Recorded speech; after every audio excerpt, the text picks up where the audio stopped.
A very good morning, 9th class. So today it's 2nd of June. New month start हुआ है तो new subject start कर देते हैं. Political science we have completed 3 chapters. Which 3 chapters we have completed? Democracy in the contemporary world. ये NTSC point of view से बहुत important है, ठीक है, जिसमें हमने इंटरनेशनल ऑर्गेनाइजेशंस डिस्कस की थी एंड चैप्टर डिस्कस किया था. Second chapter what is democracy, why democracy, we have done it. Third chapter we have done about the constitutional design. ये सब आपके मंडे टेस्ट में आ चुके हैं, सब हम पढ़ चुके हैं. तो थोड़े दिन पॉलिटिकल साइंस को ब्रेक पे डालते हैं, ठीक है. आप लोग भी बोर हो गए होंगे, नहीं हुए हो तो मेरे लिए बहुत अच्छी बात है, ठीक है. Now we will continue with history. History का बहुत बड़ा फोबिया होता है बच्चों में, बहुत ज्यादा डर होता है. हिस्ट्री बोरिंग है, हिस्ट्री लेंदी है, बहुत याद करना पड़ता है, डेट्स याद नहीं रहती हैं. हिस्ट्री को हम स्टोरी की तरह पढ़ेंगे, क्योंकि अगर हम हिस्ट्री को लाइन बाय लाइन क्रैम्प करने जाएंगे तो it will be a very tough job for us. आपके लिए नहीं, किसी के लिए भी हो जाएगी. अगर मैं भी रटना चाहूँ हिस्ट्री को तो it is impossible, it is not possible, ठीक है. तो हम रटेंगे नहीं, चीजों को समझने की कोशिश करेंगे, क्योंकि जब आप स्टोरी की तरह समझोगे तो आपको याद रहेंगी चीजें, ठीक है. तो पहले थोड़ा ओवरव्यू दे देती हूँ सिलेबस का. There are total 5 chapters in your text book of history. जिसके पास टेक्स्ट बुक प्रेजेंटली नहीं है, प्लीज बाय देम. अब मार्केट्स खुल चुके हैं, आपकी स्कूल में बुक्स अवेलेबल है, okay. Go to school and buy your books. उसके बाद अगर फिर भी कोई नहीं ले पा रहा है, अभी आप किसी प्रॉब्लम में हो, तो एनसीईआरटी की ऐप डाउनलोड कीजिए. एनसीईआरटी की ऐप डाउनलोड करने के बाद आपको उसमें बुक, चैप्टर सब कुछ मिल जाएगा, ठीक है. 5 चैप्टर्स हैं टोटल आपकी बुक में. फर्स्ट चैप्टर आज हम स्टार्ट करेंगे, French revolution. Second is socialism in Europe and Russian revolution. Third it is Nazism and rise of Hitler. Fourth is pastoralist, forest and colonialism. Fifth is pastoralist of modern world. There are total 5 chapters. इनको 2 sections में divide किया है. The revolutions of world politics are divided in one, and colonialism and forest are divided in second section. तो first section को start करते हैं. French Revolution is very interesting topic. आपको story की तरह समझना है, आपको रटना नहीं है कुछ. हम रिपीटिंग इट, कुछ भी याद करने की कोशिश मत करना. आप लोग क्या करते हो, सिर्फ नोट्स कॉपी करते हो और उसको रटते जाते हो. Don't do that. समझो, वीडियो को 2 बार देख लो. लिखने का काम थोड़ा लेट हो जाएगा, नो प्रॉब्लम, बट समझ लो. नेक्स्ट ईयर आपको दोबारा पढ़ना पड़ जाएगा, वरना ये जब आप एनटीएससी के लिए प्रिपेयर करोगे, फॉर्म भरोगे, तो बोलोगे उस टाइम तो याद करके टाइम निकाल दिया था, अब दोबारा समझ नहीं आ रहा है तो दोबारा करना पड़ रहा है. So you don't have to repeat it twice. तो उसके लिए आज ही समझ लेना है. ओके. French revolution. फ्रांस कौन सी जगह पे है कंट्री, कॉन्टिनेंट? सर्च मैप देखोगे आज आप. सबसे पहले तो जब हम फ्रेंच रेवोल्यूशन या रशियन रेवोल्यूशन पढ़ेंगे, यूरोप की कंट्रीज देखेंगे, तो आपके पास मैप होना जरूरी है. अब इसके लिए भी एटलीस्ट अगर आपके पास नहीं हो तो एक्सक्यूज मत देना. Search the map on Google, okay, you will get it. French revolution की स्टोरीज में डिस्कस करेंगे. तो सबसे पहले चैप्टर के स्टार्टिंग में एक इंपॉर्टेंट डेट डिस्कस की गई है, 14th July 1789. This date was remarkable as the French Revolution date. The people of France actually revoluted on this date. अब क्या क्या हुआ, सबसे पहले आपके माइंड में ये डेट आ जानी चाहिए. फ्रेंच रेवोल्यूशन का कोई नाम ले, आपके माइंड में आ जाना चाहिए 14 जुलाई 1789. रिपीट इट विद मी, 14 जुलाई 1789. 1789 was the year of French Revolution. Now, People's Militia was formed. मतलब लोगों ने एक मिलिट्री बना ली थी. जो सिटीजन्स थे फ्रांस के, उन्होंने प्रेजेंट कंडीशन में एक मिलिट्री बना ली. ये मिलिट्री आर्मी पीपल की नहीं थी सिर्फ, all the citizens were included in it. All the citizens of the country, they formed a union. एक मिलिट्री बना ली उन्होंने और जाके अटैक कर दिया बेस्टाइल पे. बेस्टाइल क्या था? बेस्टाइल जेल थी, Bastille was a prison in France, और ये इतनी बड़ी प्रिजन थी, ठीक है, it was very strong, it had very strong architecture कि इसको कोई इजीली अटैक नहीं कर सकता था। बट जो इतनी ज्यादा सिटीजन पॉपुलेशन का मिलिशिया था, इन्होंने जाके जैसे ही बेस्टाइल पे अटैक किया, क्यों? क्योंकि इन्हें लगा था कि बेस्टाइल के अंदर अम्यूनिशन है। अम्यूनिशन क्या था? कोई भी गोला बारूद, बंदूकें या कोई भी ऐसा सब्सटेंस जो एज अ वीपन यूज हो सकता है फॉर डिस्ट्रॉइंग समथिंग, उसे बोला जाता है एम्यूनिशन। एम्यूनिशन क्या है? एनी सब्सटेंस और thing that can be used as a weapon और that can be fired is known as ammunition. Hindi में क्या बोलेंगे? गोला बारूद, ठीक है, बंदूकें, दीज वर एम्यूनिशन। तो लोगों को लगा था कि बेस्टाइल में हमें एम्यूनिशन मिलेगी, दे वर सस्पेक्टेड टू बी देयर, ऐसा लोगों को लगा था। तो लोगों ने क्या किया? बेस्टाइल पे अटैक कर दिया। अब बेस्टाइल क्यों अटैक किया? Bastille stood for despotic power of king. Despotic power मतलब अपनी इच्छा से किंग वहां पे सब कुछ करते थे, अपनी जिनका मन आया उनको प्रिजन में डाल दिया, जिनका मन आया उनको फांसी की सजा दे दी। यही होता था पहले ऑटोक्रेटिक रूल में। तो फ्रांस में भी यही हो रहा था कि जो किंग थे फ्रांस के, वो क्या करते थे? अगर आपने उनके खिलाफ जाने की कोशिश की, टाइम पे टैक्स नहीं दिया या कोई ऐसी मिलिट्री फॉर्म करने की कोशिश की, तो वो आपको प्रिजन में डाल देते थे। This was the condition. तो इसलिए जब बेस्टाइल ही किंग की पावर का एक निशान था, उनकी एक आइडेंटिटी थी कि अगर आपने कुछ किया तो you will be put forward in Bastille.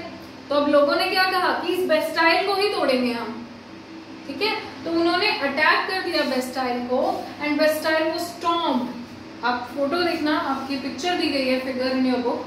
Bastille was storm so badly that they tried to destroy it completely. उसमें जितने भी प्रिजनर्स थे, कुछ बंदी उसमें उस टाइम प्रेजेंट थे, उनको रिलीज कर दिया उन्होंने, तुम भागो यहाँ से, and Bastille is to be destroyed now. Why Bastille was hated? लोग बेस्टाइल से नफरत करते थे। Why they hated it? Because of the despotic power of king. की डिस्पोटिक पावर उनकी इच्छा की जो पावर थी, किंग अपनी इच्छा से, स्व इच्छा से जो कोई स्टेप्स लेते थे, उसको बोलते हैं डिस्पोटिक पावर। अगर मैं अपनी मर्जी से आपके लिए कोई भी रूल्स एंड रेगुलेशंस बना दूं, आपकी उसमें इच्छा हो ही नहीं, ओनली मेरी इच्छा हो, मैं अपनी विश के अकॉर्डिंग आपके लिए रूल्स बना दूं, दैट इज डिस्पोटिक पावर, ठीक है। तो जब किंग डिस्पोटिक पावर को रिप्रेजेंट करती थी ये बेस्टाइल, तो लोग इसे हेट करते थे। अगर आपके देश में भी ऐसा होने लगे, we are a very true democratic country, but imagine a situation, अगर ऐसा होने लगे कि एक प्रिजन हो और अगर आप कुछ भी गलत करते हो आपको उठा के उसमें डाल दिया जाए, तो पूरा देश उस एक प्रिजन से नफरत करेगा या नहीं करेगा? बिल्कुल करेगा कि ये वो जगह है जहाँ पे हमें डाल दिया जाता है पावर का मिसयूज करके। सो ऐसे ही वहां पे बेस्टाइल को हेट किया जा रहा है, ठीक है। कंडीशन क्या थी 1789 की? Price of bread was very high. Bread का मतलब यहाँ पे सिर्फ ये नहीं है व्हाइट ब्रेड, ब्राउन ब्रेड जो आप खाते हो। ब्रेड का मतलब होता है रोटी, ठीक है। वहां पे रोटी चपाती नहीं बोलते हैं, कॉमनली वर्ड का यूज होता है ब्रेड। तो यानी उस टाइम पे कंडीशन फ्रांस की इतनी ज्यादा खराब थी कि price of bread, roti afford करना सबके लिए पॉसिबल नहीं हो रहा था, बेसिक फूड अफोर्ड करना पॉसिबल नहीं था। तो जब भी किसी कंट्री में ऐसा होता है ना कि हमें बेसिक फूड भी ना मिले, तो फिर आंदोलन तो होना ही है, रिवोल्ट होता है डेफिनेटली, कि सरकार क्या कर रही है, किंग क्या कर रहे हैं, हमसे इतना टैक्स ले रहे हो, हम पे इतना अत्याचार कर रहे हो और हमें बेसिक फूड ग्रेन्स भी नहीं है अवेलेबल। ऑब्वियसली लोगों को गुस्सा आएगा, मिलिशिया फॉर्म करेंगे और अटैक करेंगे। यही यहाँ पे हो रहा था। 1789 की कंडीशन इतनी खराब थी that price of bread was so high that basic food grains or basic food was not affordable by people, and that is why people formed the militia and attacked the Bastille. समझ में आया कि 1789 में bread price बहुत ज्यादा high था, लोगों से खाना अफोर्ड नहीं किया जा रहा था। गुस्सा आएगा किसके खिलाफ? राजा के खिलाफ, क्योंकि वो हमसे टैक्स ले रहे हैं और हमें बेसिक अम्यूनिटीज प्रोवाइड नहीं कर पा रहे हैं। जब ये गुस्सा आएगा तो बढ़ेगा तो मिलिशिया फॉर्म होगा, वही हुआ। लोगों ने एक मिलिट्री फॉर्म की और किस पे अटैक कर दिया? बेस्टाइल पे। बेस्टाइल क्या था? Prison, the most dreaded prison, उस वहां पे जो सबसे स्ट्रॉन्ग प्रिजन था उसको अटैक कर दिया और वहां से प्रिजनर्स को रिलीज कर दिया। This was the incident. यहाँ तक सबको समझ में आया? अब ये एक डेट की कंडीशन बताई बस। अब इसके बाद यहाँ पे यही फुल स्टॉप लगा दो। 1789 से आगे नहीं जाएंगे हम। आपके चैप्टर की स्टार्टिंग में ये फर्स्ट सीन आपको बस बताया है फ्रेंच रेवोल्यूशन का। अब पीछे से कहानी स्टार्ट करते कि फ्रेंच सोसाइटी कैसी थी। अब किसी भी समाज में कोई विद्रोह हुआ है ना, तो इसका मतलब उस समाज के स्ट्रक्चर को पढ़ना बहुत जरूरी है। सोसाइटी में कोई डेफिनेटली फॉल्ट रहा होगा तभी जाके कोई रिवॉल्ट होता है। इंडियन का एग्जाम्पल लेते हैं हम।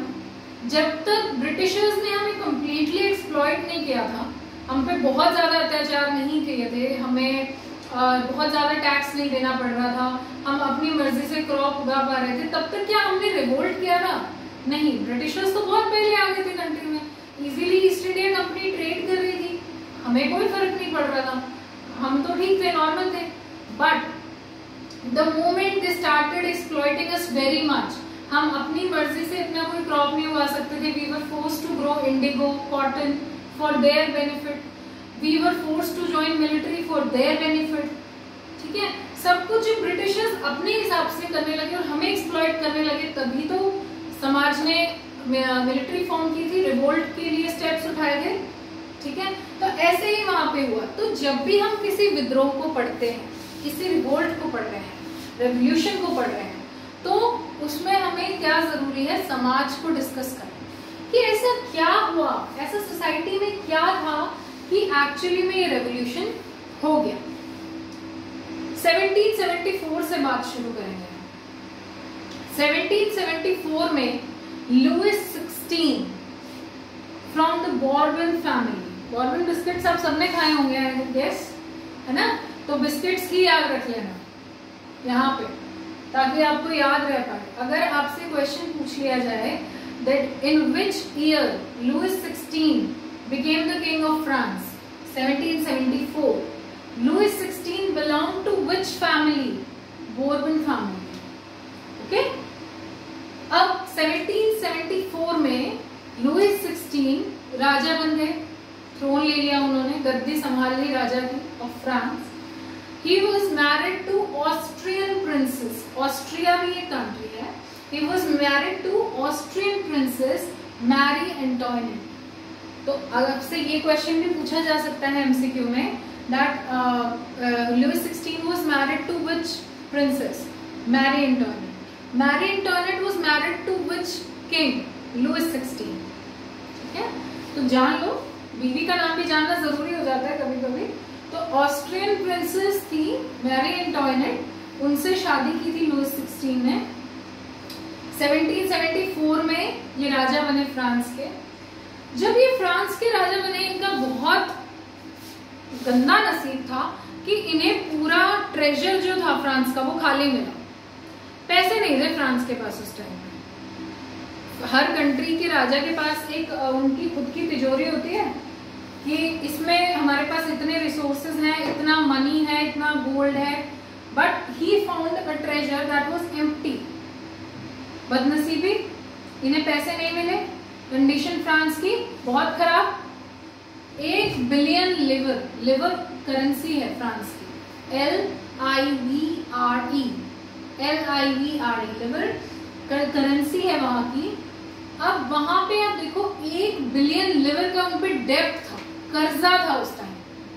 जब 1774 में लुइस 16 वहां के किंग बने तो उनके ऊपर 1 बिलियन लिवर का लोन था। अब ये तो यहीं पे टूट गए, भाई इतना ज्यादा कर्जा है मेरे पास, ट्रेजर में तो कुछ है ही नहीं, तो क्या करूं? पैसा कमाने के लिए क्या कर सकते हैं? कोई भी सरकार क्या करेगी? टैक्स बढ़ा देती है। आप डेमोक्रेसी में रह रहे हो, बट यहाँ पे भी अभी जैसे जो कंडीशन होती जा रही है लॉकडाउन के खिलाफ, तो लोगों से ही पैसा लेती है सरकार, क्या करती है? टैक्स बढ़ा देती है। वहां पे भी आर्मी से, कॉलेजेस से, यूनिवर्सिटी से, रनिंग ऑफिसेस चलाने के लिए, इन सबको वर्क करने के लिए क्या किया उन्होंने, लोगों से टैक्स इंक्रीज कर दिया। आर्मी मेंटेन करनी जरूरी है वरना कोई भी फ्रांस पे अटैक कर देगा। ऑफिसेस, गवर्नमेंट ऑफिसेस का चलना भी जरूरी है, कॉलेजेस एंड यूनिवर्सिटीज का चलना भी जरूरी है। इनका जो इतना बड़ा महल था, वर्सलीज जगह है, वहां पे पैलेस था, तो वर्सलीज का पैलेस मेंटेन करने के लिए भी एक बहुत बड़ी कॉस्ट चाहिए, एक्स्ट्रावेजेंट कॉस्ट, मतलब बहुत ज्यादा पैसा चाहिए। तो ये सब चीजों को गवर्न करने के लिए पैसा आएगा कहाँ से? लोगों से टैक्स ले लो। मनी क्यों चाहिए था? For running of army, for running of government offices, for the management of colleges and universities. पैसा कहाँ से लो? लोगों से टैक्स ले लो। उस टाइम पे क्या हुआ कि 13 अमेरिकन कॉलोनीज एरियाज को बोला जाता था जिन पे कोई और देश आके राज करने लग जाए। जैसे हम ब्रिटिश कॉलोनी थे, ऐसे ही ब्रिटेन से इंडिपेंडेंस लेने में हेल्प किया था लुइस 16 ने। 13 अमेरिकन कॉलोनीज को हेल्प की कि आपको ब्रिटेन से आजादी मिल पाए। लुइस 16 ने 13 अमेरिकन कॉलोनीज को हेल्प की कि उन्हें आजादी मिल जाए ब्रिटेन से। अब हेल्प करने में भी तो पैसा चाहिए। आप उन्हें फाइनेंशियली हेल्प करोगे, अपनी आर्मी से हेल्प करोगे, आर्मी से हेल्प करोगे तो यहाँ की आर्मी को मेंटेन करने के लिए पैसा चाहिए। तो कंडीशन और खराब हो गई। 1 बिलियन लेवल का डेब्ट पहले ही था, 1 बिलियन लेवल और ऐड हो गया। Condition of France worst then before. Economic condition देख रहे हैं हम समाज की, ठीक है। राजा बनते ही ने खाली तिजोरी मिली थी, 1 बिलियन का डेब्ट मिला था। अब इन्होंने मदद कर दी 13 अमेरिकन कॉलोनीज की, तो डेब्ट और ज्यादा बढ़ गया। क्यों बढ़ गया डेब्ट? क्योंकि उनको फाइनेंशियली भी कुछ हेल्प की होगी उन कॉलोनीज को, उनको अपनी आर्मी दी होगी, आर्मी दी तो आर्मी को मेंटेन करने की कॉस्ट चाहिए। इनका इतना बड़ा पैलेस था, उसको मेंटेन करने के लिए कॉस्ट चाहिए। तो टोटल डेब्ट अब कितना हो गया था?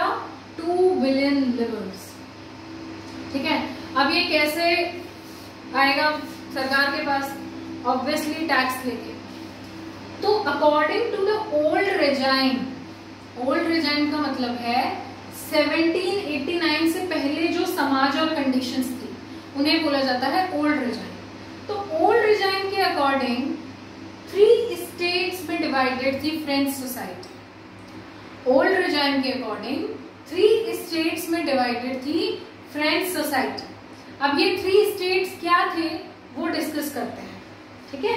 एक बार 5 सेकेंड्स के लिए बोर्ड देख लो, आपको अगर कोई डाउट लगता है देन टेल मी।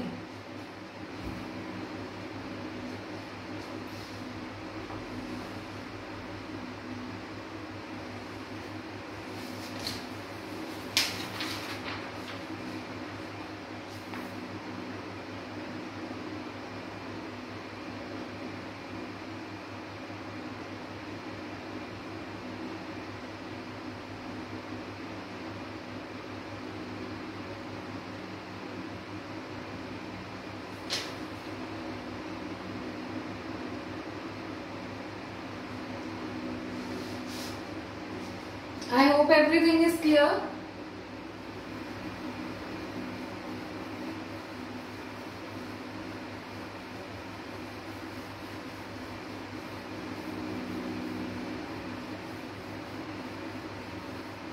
हर चीज के पीछे एक लॉजिक और रीजन होता है, तो किसी भी चीज को क्रैम्प मत करना, समझना चीजों को, आपके दिमाग में फिट हो जाएगी। अब आपको पता है कि बेस्टाइल को क्यों हेट किया।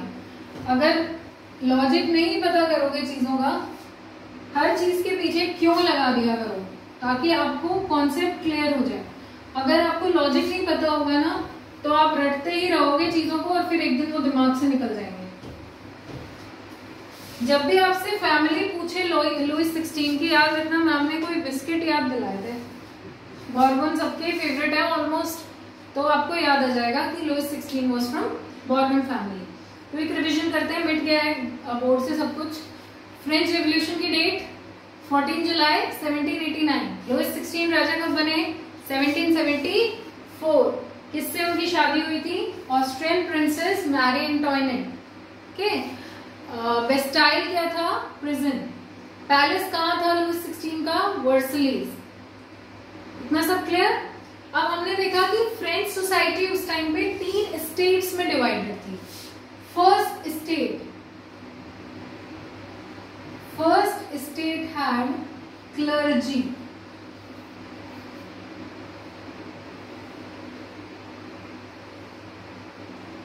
Second state had nobles,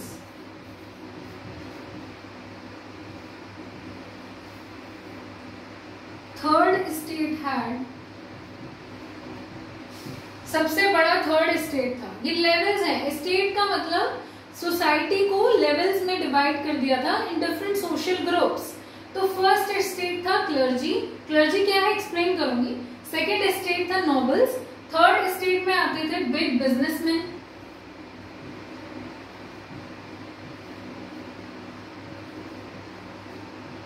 peasants, artisans are craft persons basically, merchants, lawyers, government officials,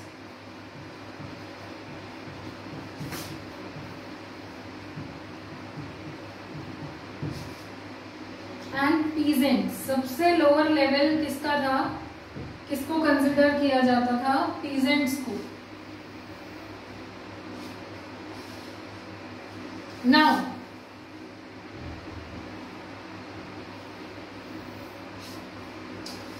the France country's society, the French society was divided into 3 states. First state was of clergy. Clergy कौन लोग होते थे कि जो church होते हैं, church में जो फॉर्मर सबसे सीनियर इंसान होते हैं, जिनको सबसे ज्यादा रिस्पेक्ट से ट्रीट किया जाता है। आपने देखा होगा फादर होते हैं चर्च के, the main chief persons of the church were known as clergy. तो हर समाज में ही आप देखोगे कि जो भगवान से रिलेटेड लोग होते हैं ना, ब्राह्मण और ऋषि थे हमारे यहाँ पे, हमारी इंडियन सोसाइटी में भी उनको टॉप पोजीशन दी गई। यही फ्रांस में हो रहा था, क्लर्जी को टॉप पोजीशन दी गई। क्लर्जी कौन थे, सुपीरियर पोजीशन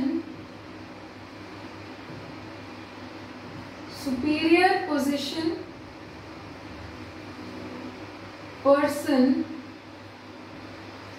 इन चर्च, उन्हें क्या बोला जाता था, क्लर्जी। सबसे रॉयल रैंक किसका था, क्लर्जी का, किंग के बाद। सेकंड आते थे नोबल्स, नोबल्स जिनका कोई रैंक हायर हो, रैंक या तो ऊंचा हो उनका, या बाय बर्थ उनको कोई टाइटल मिला हो, नवाब जिन्हें आप कहते हो, those are known as nobles. First state clergy, the people of church और the superior position person in the church. Nobles nawab, जो बाय बर्थ या तो उनको कोई टाइटल मिला था जिससे कि वो नवाब बने, या फिर उनका कोई रैंक हायर था इन द कंट्री जिससे कि वो नोबल्स बन गए। तो ये 2 स्टेट हो गए। ये स्टेट टैक्स नहीं देते थे। एक तो पहले ही रिच है, पहले ही कंडीशन थर्ड स्टेट से बेटर है, ऊपर से टैक्स भी नहीं देंगे। Tax was not given by these 2 states. अब बात करते हैं थर्ड स्टेट। थर्ड स्टेट में आते थे बिग बिजनेसमैन, पीजेंट्स। पीजेंट्स को हमने दोबारा लिखा है यहाँ पे नीचे, क्यों, एक्सप्लेन करने के लिए कि इनकी कंडीशन सबसे ज्यादा खराब थी। Artisans, merchants, government official, lawyer, जो भी बचा इनके अलावा वो सब किस में आ गए, थर्ड स्टेट में। सबसे ज्यादा पॉपुलेशन थी पीजेंट्स की, 90% population were of peasants in the country. 90% population in the French society at that time were peasants. Clear? But इनके पास जो लैंड था, किसान तो थे, वो इनका नहीं था। Land was not owned by them. जो कंट्री का ऑलमोस्ट 60% लैंड था was owned by 60% of land was owned by nobles and clergies.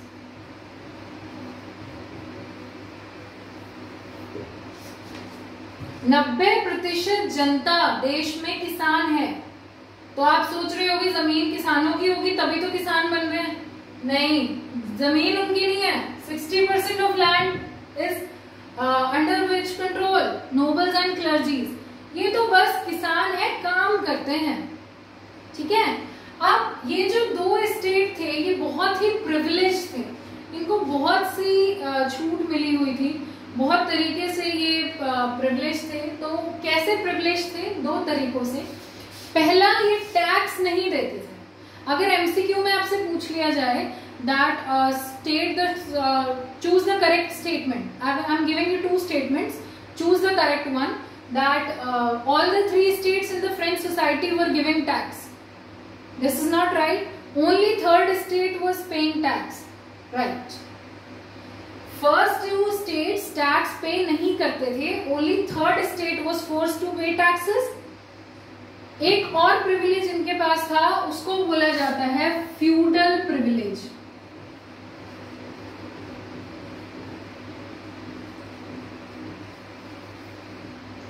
Feudal privilege का क्या मतलब है कि जो ये पीजेंट्स या फिर थर्ड स्टेट के मेंबर्स काम कर रहे हैं अपने लैंडलॉर्ड जिनकी जमीन पे, उस एहसान के बदले ये जो भी काम इनसे करवाएंगे इन्हें करना पड़ेगा।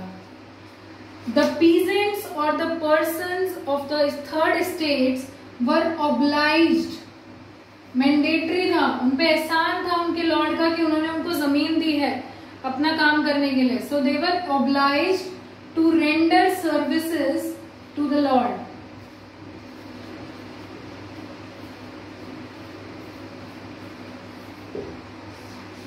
अब इन लोगों पे जिनको जमीन इनकी है, बट ये तो फर्स्ट और सेकंड स्टेट के मेंबर है, खुद खेती तो करेंगे नहीं, अपनी जमीन इनको दे दी है। पीजेंट्स कल्टीवेशन कर रहे हैं, पूरा कल्टीवेशन कर रहे हैं उनके लैंड पे, इसके बदले उनको इतना एहसान तले दबा दिया है कि अब हम जो भी काम करने के लिए कहें आपको करना पड़ेगा। आपने मूवीज में भी देखा होगा कि अगर किसी को जमीन देते थे तो उनकी वाइफ उनके घर में काम करती थी, बच्चे भी उनके घर में काम कर रहे हैं। This was the services, render services, मतलब आपको उनको बदले में काम करके देना होगा। अगर वो कहेंगे हमारे घर में काम करो, घर में कर लो, माली बन जाओ, उनके गार्डन को काम करो। अगर वो कहेंगे you have to join the army, तो आपको आर्मी ज्वाइन करनी पड़ेगी। अगर वो कहेंगे you have to make roads, तो उन्हें रोड वर्किंग और रोड कंस्ट्रक्शन वर्क में हेल्प करनी पड़ेगी। This was known as feudal privilege. जब एहसान तले दबके इनके लिए मैंडेटरी हो गया था to render services to these two states, इसे बोला गया फ्यूडल प्रिविलेजेस। जिसे मैं आपकी कोई हेल्प कर दूं और उसके बदले में एहसान मांग लूं कि now you have to do this service for me, this is known as feudal privilege. तो दो तरीके के प्रिविलेजेस थे फर्स्ट और सेकंड स्टेट के पास।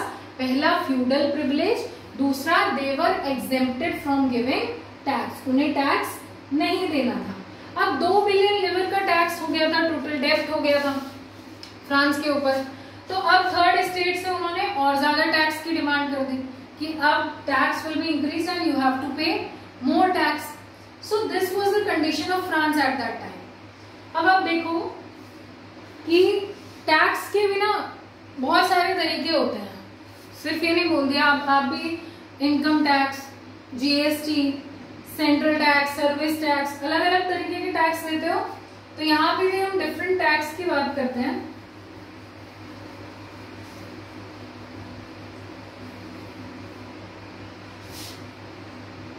Tax were of 2 type, direct tax और इनडायरेक्ट टैक्स।